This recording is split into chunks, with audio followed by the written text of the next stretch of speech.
That's what Yeah, they're hoping so they get Exactly. so, you know. But that but it's true, you know. My wife and I notice this all the time because you're sitting in a restaurant and there's a family of four, mom, dad, two kids, right? And all four of them are on their phone. And I'm like, dude, when my kids were younger, oh, here he goes, it's about the old days.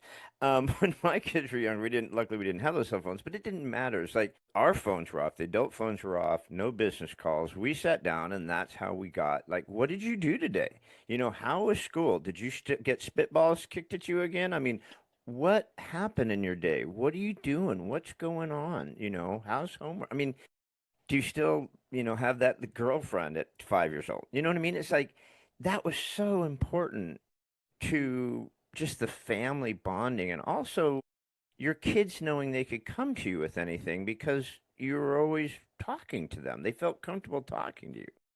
That's so important to say because I think that it's such an easy fix, even for parents. I mean, I can't imagine have have to. little ones. Our kids are grown adults, Yeah. right?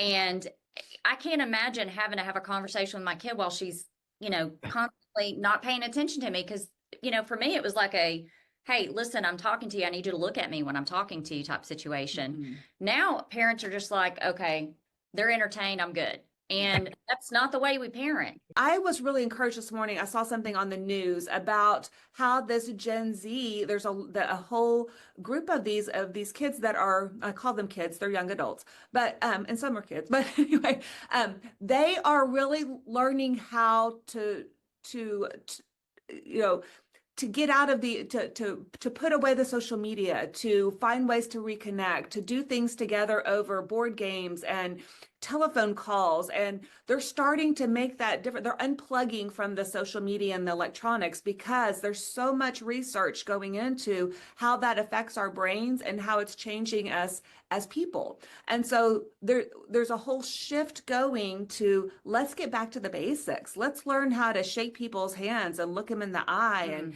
make a phone call when we need to ask something rather than just talking on text.